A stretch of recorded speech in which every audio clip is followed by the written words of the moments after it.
38 pounds in the black corner. From St. Louis, Here comes Mr. Pro.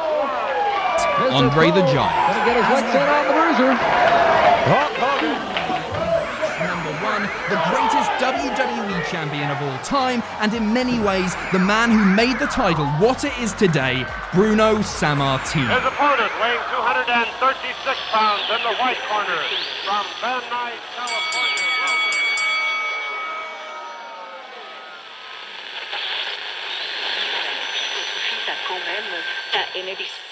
Welcome into Retro Wrestling Rewind.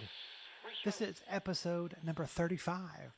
As always, I am one half of the greatest uncrowned podcast tag team champions of the world. I am former professional wrestling ring announcer for 21 glorious years.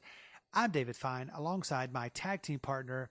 Like I always say, he's a true Long Island IZ, Alex G. Man, did you loved how we ended the episode last week with Two Cold Scorpios music video, rap video. That was awesome, wasn't it? I mean, it was. He said, "Stay in school." We're not gonna take the limo. It was fantastic. I love that video. It was kind of ridiculous, but that's beside the. Yeah. Do you love Slim Jims? I love Slam Jam. That's a good album. I do love Slim Jims. I once You went to Bible camp? 26 Slim Jims at Bible camp and had diarrhea and had to go home. Anyway, that's another day. I went to Bible camp. Today yes. on the episode, we are talking about Starrcade 84, the $1 Million Challenge. It was coming to you via closed circuit television all over the country. November 22nd, 1984, the Greensboro Coliseum, Greensboro, North Carolina. 16,000 paid in attendance to see this event. Before we start, what was your overall thinking when I said, hey, let's talk about Starrcade 84, the $1 Million Challenge?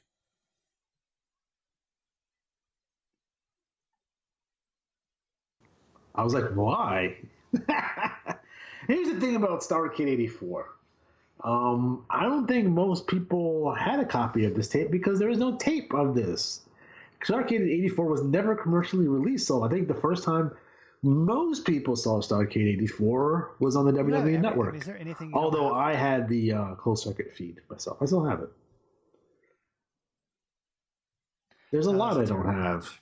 God, I didn't have the Mega Man Tom McGee, but they had a panel with them at Starrcast. I thought it was okay.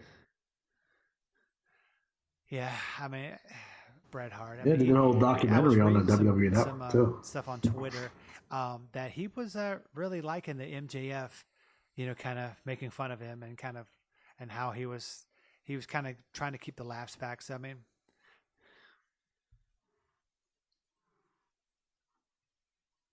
MJF might be at 23 years old that he's actually the best heel in the business. He's an actual asshole outside of wrestling. So it's not a work. It's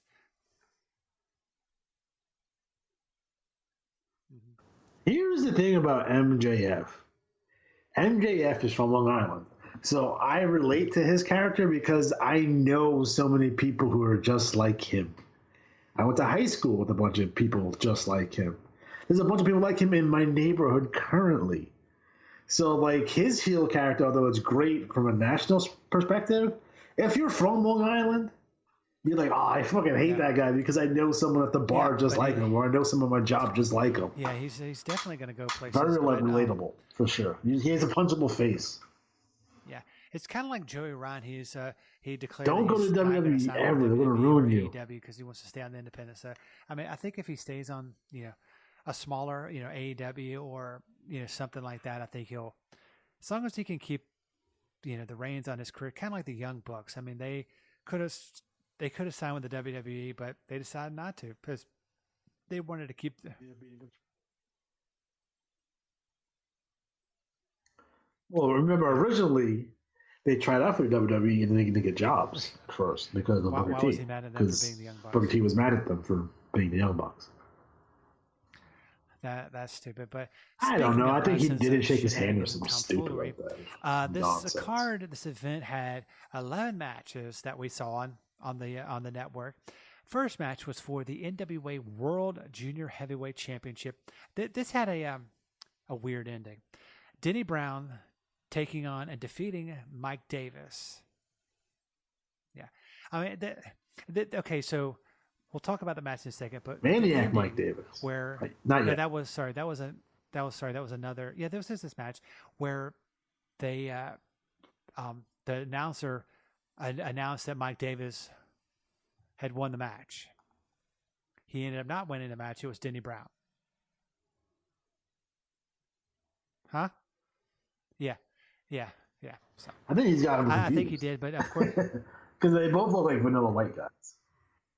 Yeah, but I know you were. I like Mike Davis in the Rock and Roll RPMs, though. Off air about the junior heavyweight division.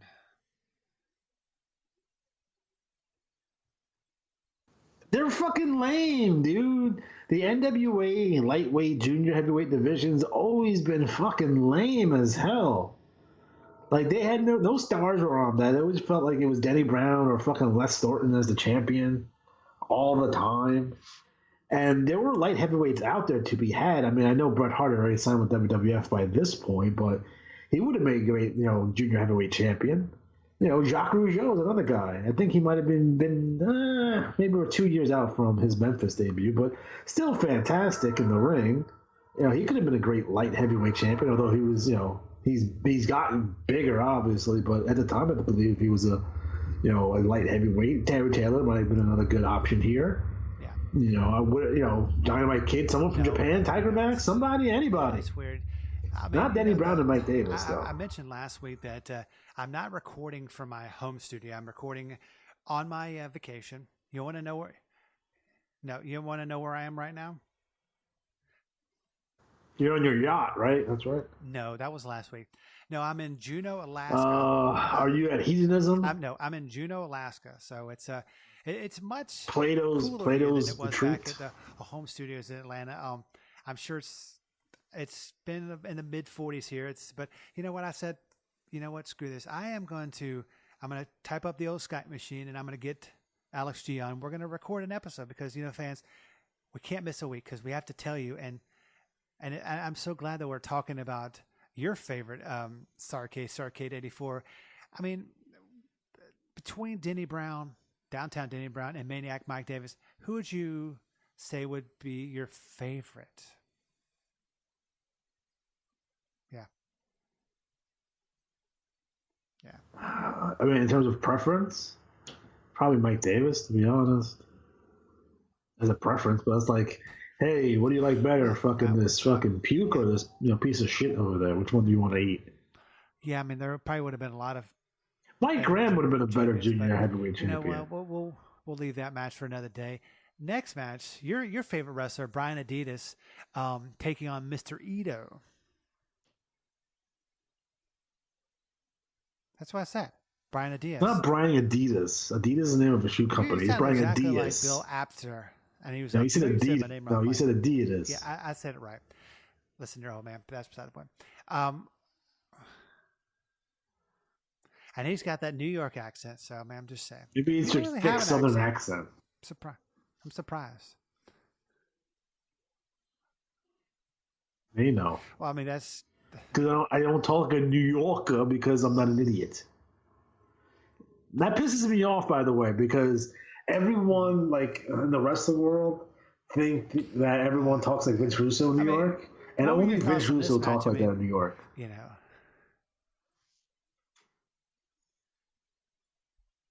I mean, I never had heard of Mr. Ito. I like Mr. Ito. No. They do. You never heard of Mr. Ito? He's pretty good, former All Japan Pro Wrestler, All Japan Pro Wrestling wrestler. He was, just a brawler, and he did get paralyzed in a car accident in '96, and he passed away in 2011. But just a great Japanese brawler. I mean, I'm a big. You don't see a lot of those Japanese nowadays. fan. I mean, well, maybe you do. Some great workers. I mean, they're having the Super Junior. I get their names wrong all the time. I do enjoy like New Japan, but then I forget You I mean, do you know, ever what's watch this guy's any of name that Super again? Juniors tournament? And I always get confused with the names. I don't know why.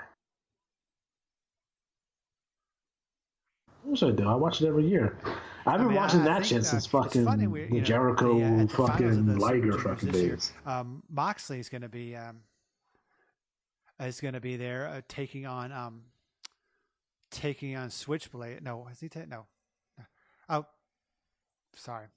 I get my Japanese wrestlers and No, Japan, Juice Robinson. wrestlers mixed up. But I mean, do you think that should be a pretty good match? I mean, it'll be his first match. Yeah, I think it's great. I really like Juice Robinson. I think he's going to be, if not already, a big star. I think he's someone that needs to be on Double or Nothing. Like, after watching that show back a couple of times, I think they're missing. There's guys they could have brought in that they were missing. It felt like more, looking back on it in hindsight at this point, it's like, oh, they just booked a lot of their friends, but like there's guys out there that would have made a bigger impact, and Juice Robinson would have been one of them. Jay White would have been another one if they could have got him. James Storm could have made a big impact. Brian Cage could have made a big impact, but none of those guys were on the show, and that's a little disappointing for me because I really like those guys, and I think they could have brought a more serious tenor to the overall show. But yeah, I mean, it's like you said, it's hindsight is 2020. I mean, they're going to do better next time, but yeah. Next match on the card had they have another show coming up soon. For so the NWA see how it goes. Florida's Heavyweight Championship, Jesse Barr champion defeating Mike Graham. Mm-hmm. You know, last week we talked about how Dick Slater is a bootleg Terry Funk. Is there a bootleg Jesse Starr? Jesse Barr's a bootleg Dick Slater. I mean, not yet. Now that I went back and watched the show again, I'm like, I don't know why I picked the show, but I love the mid '80s, 1980. No, it's a good solid show. I mean, it's Dusty. He's just in from Florida, so he's been there for, I don't know, 6 months at this point. Flair's still a babyface during '84.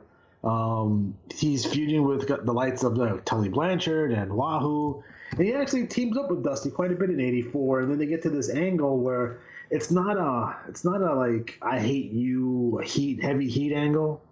It's more like, hey, listen, Dusty Rhodes is in Crockett now. Flair feels slighted that the people are starting to cheer Dusty. He feels slighted that Jimmy Crockett's hanging around with Dusty Rhodes instead of hanging around with the world champion. Flair is missing quite a bit because obviously he's on tour being the NWA world champion. So like when he comes back, he's like, you guys used to cheer for me. How come you're not cheering for me as much as you used to? How come you're cheering Dusty Rhodes? And that's basically this feud. It's a babyface versus babyface feud, although Flair's very much a tweener at this point. And don't forget, in a lot of other territories, he's a full-on heel, but in Crockett, he's still a babyface, technically. I know that worked back in back before the internet and all that stuff. Do you think that would work? You couldn't do that. Well, you couldn't do that now. No, unless it's like, it's AEW versus Ring of Honor, and they're a babyface in Ring of Honor, but they're a heel in AEW. Like that would work on a certain level. Yeah, I mean, it definitely wouldn't. But how many belts? They had so many belts back in the NWA. I mean, they had. Well, understand this, that at this point, Crockett's starting to fucking eat up all the promotions. So that's why there's so many belts. He's starting to, hasn't done it yet, but I believe he starts, picks up Georgia, picks up Florida, picks up Central States, he picks up St. Louis, and he has to absorb all those titles. You got to do something with the belts, you know what I mean? Great belt. And the Western States Heritage Championship. Well, that's a UWF kind of belt. The next match on the card had the Assassin 1 and Buzz Tyler taking on your favorite tag team of all time, the Zambui Express, with number one Paul Jones. I do love the Zambuis. They're fucking fantastic. I love Elijah Muhammad. I mean, I'm not sure if this is a work or it's a shoot, but do you actually like them? Why? I do. Elijah Akeem and Kareem Muhammad. I think for the time, doing like the African military gimmick in 1984 is very, very innovative. It's still something very different, and I thought it was really cool that like apparently they converted them, to Islam because you have Leroy Brown and fucking Ray Candy as the two guys. But I thought it was really, really cool, and they did a lot in Florida. I thought they're a really, really good tag team. There's someone that I would have put in the ring with the Road Warriors. I mean, and Paul Jones. I mean, he's managing a vast array of people. I mean, it's just like, I mean, I'm a big fan of Paul Jones. I mean, what would you put him on the spectrum of top managers? Like Paul Jones is okay. He's awesome when he's feuding with Jimmy Valiant. Yeah, it's the Boogie Wugger. People forget like Paul Jones was like the number one babyface in Crockett during the 70s. I mean, I remember watching some old NWA back in like the mid 70s, early 80s when he was wrestling. He wasn't managing. I mean, he was really good. I mean, the next match on the card we had Manny Fernandez taking on Black Bart with J.J. Dillon. It was a singles match for the NWA Brass Knuckles Championship. What the hell's a Brass Knuckles Championship? It's the equivalent to a hardcore championship. Yeah. That's what a Brass Knuckles championship is. I mean, back then, when I was watching it back, it looked like Manny Fernandez had a belt on, like a championship belt. Was he a champion at this time, like a tag team champion, I know he wasn't the Brass Knuckles champion, but he had. Do you know if he was a champion at that time? Okay. I don't think so. I mean, they were recently the World Tag Team Champions with Dusty. But I don't think who's the World Tag Team Champions right now? Tag Team titles champions. Of course, they're not even. Are they even on the? No, they're not even on the show. So it might be. I don't think it's Mandy and Dusty, although it might be. Because the United States, no, there's no tag team champions on the show. Championships on the fucking card. So it's like, jeez. That's for sure. So it's a distinct possibility that he may be still the World Tag Team Champions. I don't think so. I don't know what it was, but I just thought since you're my knowledge man, I just thought I would throw that out. But yeah, it's. I mean, what were your thoughts on this? I mean, Black Bart. Were you a big fan of Black Bart?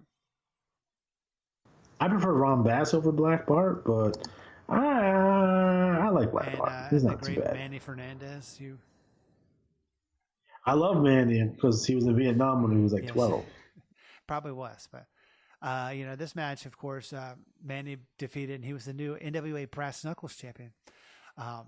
Yay for man.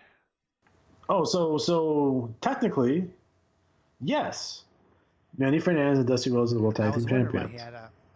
He had a belt because they won the belt. They won the belt on October 20th, 1984. And they lose it to the Russians, Nikita Koloff and Ivan Koloff, in March of '85. I knew I wasn't crazy, but the next match, number one Paul Jones in the ring taking on Jimmy Valiant. Yeah. Yay, Jimmy Valiant. It was a tuxedo. No, hey, okay, get this. It was a Tuxedo Street fight, loser leaves town match. The hell's a loser leaves town match? No one ever leaves town. Well, I think. Well, he comes back at us, right? A Charlie Brown from out of town. So. Yeah. There you go. God, it's like. I mean, either he thought the fans were dumb, or he didn't really care, or the fans were just going along with that. That's the gimmick, though. I try to explain this to people. That's the gimmick. The gimmick is the fans know it's Jimmy Valiant. And the baby and the heel knows it's Jimmy Valiant, but they're going crazy trying to prove it because they can never prove it. Yeah. Right. So there's usually a stipulation there where like, oh, if I take off the mask and prove that it's Jimmy Valiant, he's going to be gone for wrestling forever or some shit. Yeah, I mean it was. Yeah, I mean, and when I'm kind of on a side note on this card, the commentating team we had Bob Cottle, Gordon Soley, Tony Schiavone, and we had referee Earl Hebner. And Sonny Fargo and Tommy Young. What were your thoughts on Bob Cottle and Gordon Soley as a tandem, as a tag team? I love Bob Cottle. I love Gordon Soley. I thought it was a great commentating back in '84. Do you think he was still good? I mean, Gordon Soley. I mean, he's declining and rapidly. but it's still Gordon Solie at this point. The biggest show of the year. Obviously Crockett has absorbed Florida at this point. Well, maybe not. It's still early. They don't absorb Florida to '86, I think. But obviously it's co-promoted with Florida because there's a lot of Florida talent on here. Man, was it me or you? Was that a young-looking Tony Schiavone? It was. Not as young he looked the year before. It's the Starrcade '83, but yeah, he looked a little kid. He probably was, but what were your thoughts on this match, Paul Jones and Jimmy Vite? They had a great feud. It's fine. It's just they're gonna keep on doing that angle forever. It drew too. It drew money, so they'll keep on doing it. How long? I'm not sure how long the angle lasted. It lasted a couple of years. Until they're both gone. So whenever that was, 87, 88. The next match we had Ron Bass. It was for the NWA Mid-Atlantic Championship. The champion Ron Bass, your pet wrestler, with JoJo Dillon, taking on Dirty Dick Slater. He won by disqualification. What were your thoughts on this match? This is a really fun match. It's actually one of the most underrated matches on the card. I'm not in love with the finish, the DQ here, but what are you going to do? It's Ron Bass versus Dick Slater. I make fun of Dick Slater because he's a Terry Funk ripoff, but actually he's a really good Terry Funk ripoff. And if you're going to rip anyone off, it's going to be Terry Funk. Yeah, it was. I thought it was. Remember when Dick Slater was in WWF? Remember when he was walking around with the Confederate flag, like in Boston and New York, as a babyface? There's Confederate flag. There's Confederate soldier or kind of this Confederate gimmicks, like with the Wild Eyed Southern Boys. Those maybe whenever then, but yeah, I don't know if they would fly today. So. It would work regionally. It would work regionally. It'd be fine. Nationally, on another hand, unless they're like a big time heels, or there's someone that can carry it, like the Freebirds. Like the Freebirds are able to carry it, no problem. No weirdness about it. No implied racism with it. Although Michael P.S. does have a history, but it was fine. But other guys can't carry it. Dick Slater couldn't carry it, and he's doing fucking MSG and Boston Garden House shows. It's just not going to work. No. As a heel, babyface, not so much. It could. It could have done anything done right could work. It's just if it's done wrong, it's not going to work. Yeah, and that was a good match. But this next match is kind of weird on the card.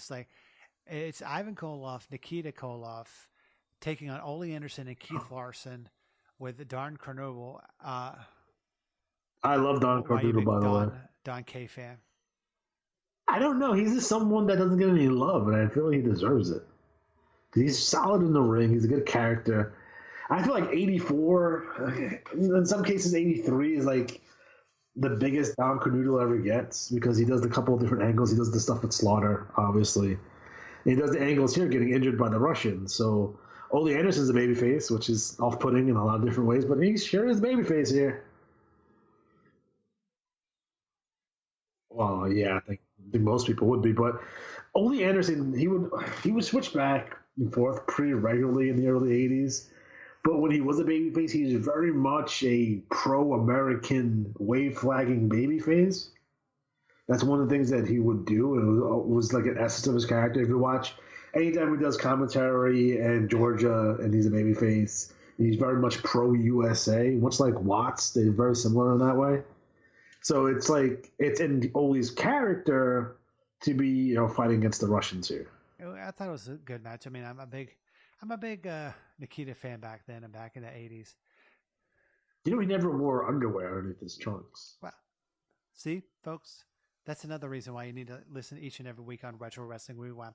And another reason that you need to listen each and every week is because you get information like, if folks cannot get enough of hearing your sweet, sweet voice, how can they get more and listen and hear you talk about retro wrestling video games, retro wrestling games in general?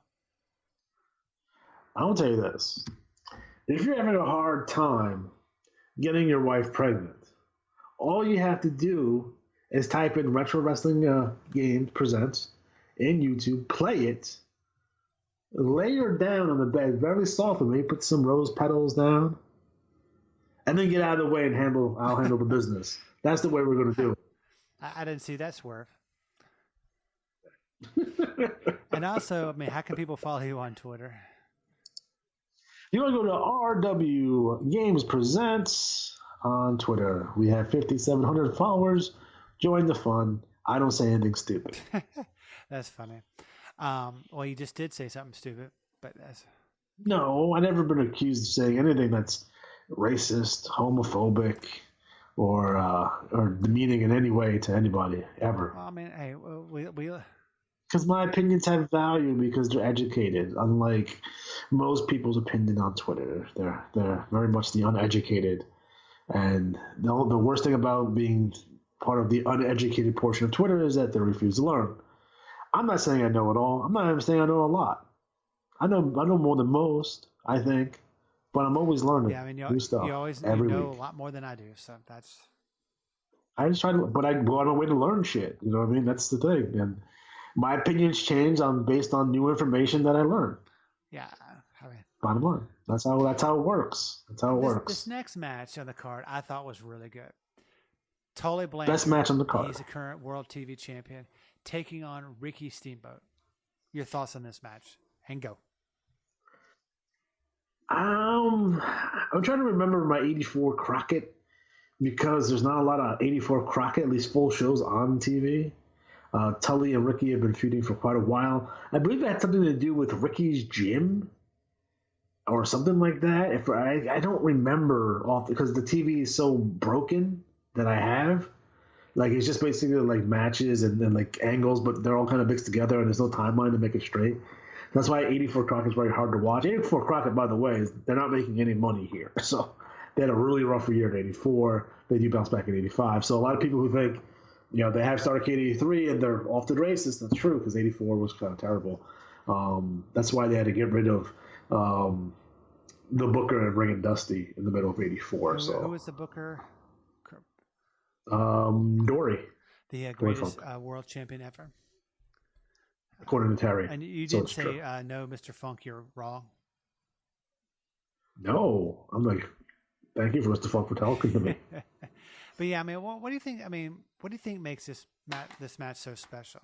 Because Tully's the world's greatest heel at this point, and Ricky's the world's greatest babyface. Yeah. Like, you can't get more heel and babyface than this match. You know, there's this connection with great matches in Ricky Steamboat. He had a great fucking match with Macho Man Savage back at WrestleMania. And he has a great match with Tully Blanchard, Starrcade 84. I mean, is it just... And he also had a great match at Wrestle War 89. With three matches with Flair. And, I mean, this man he is that good. I mean, he is...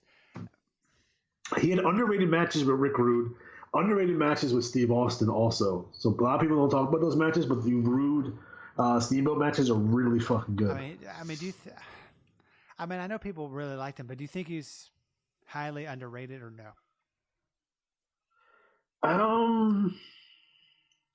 No, I think he's rated appropriately. I think some people maybe overrate him a little bit, but I don't think so. That doesn't happen very often. No, yeah, I mean, I liked him.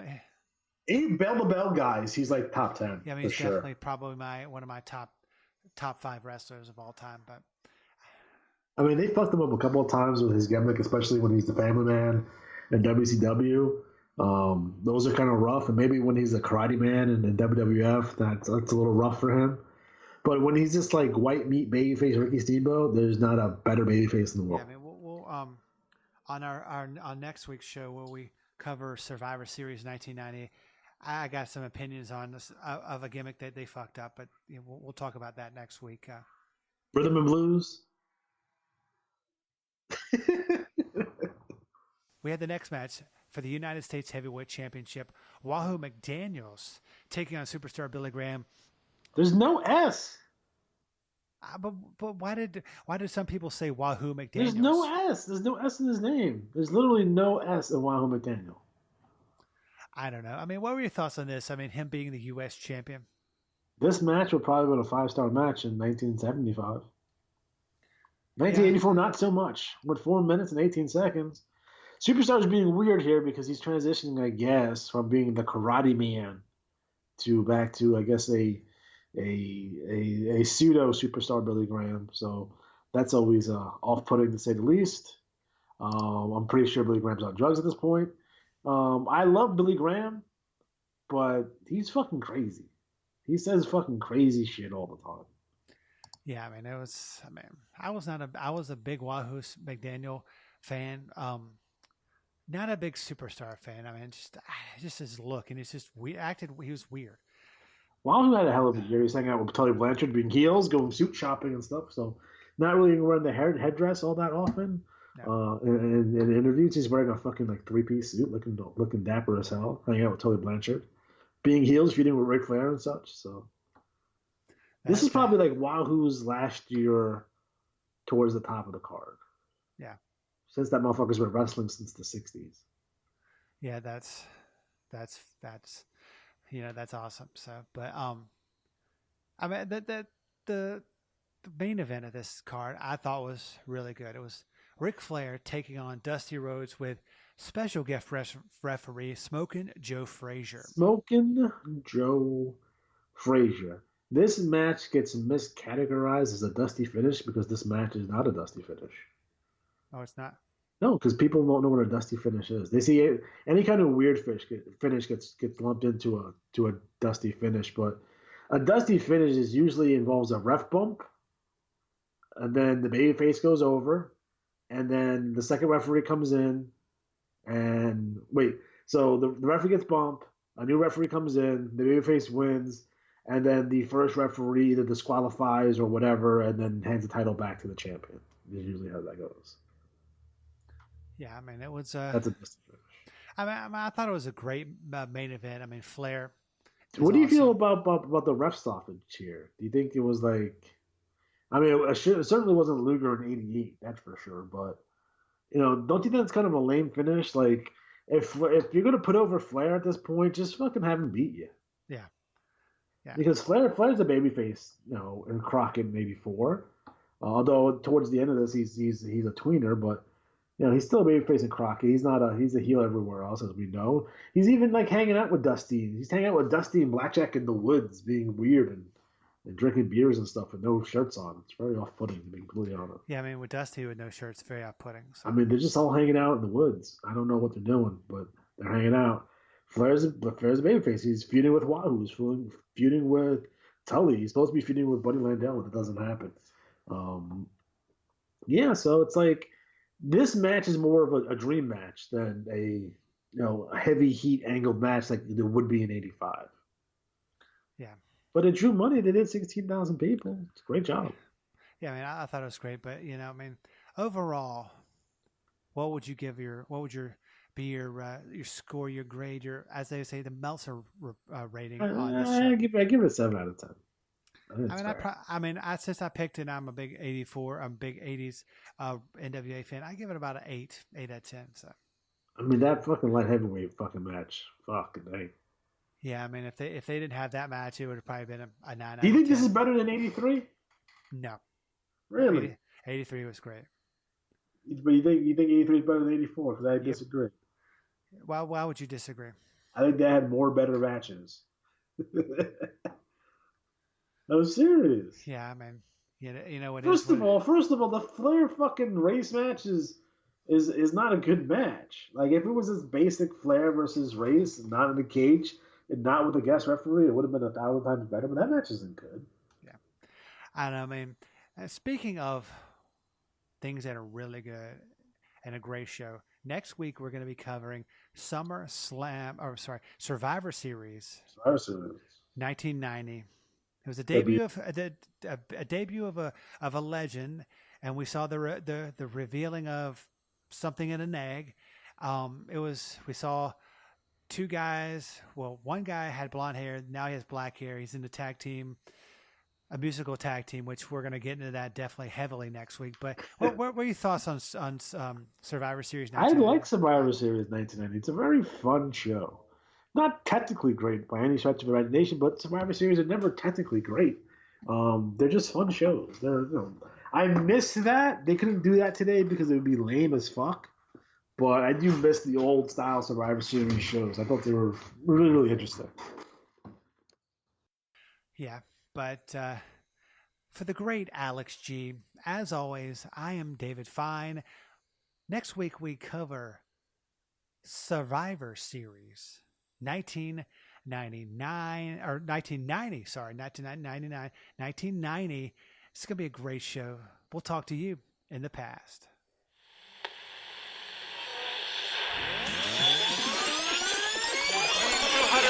238 pounds in the black corner.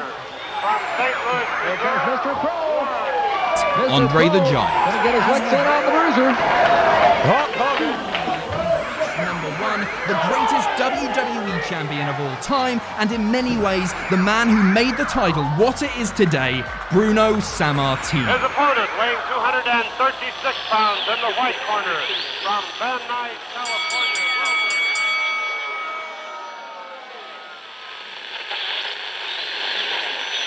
T'as quand même, t'as aimé des... Oui, je suis allé.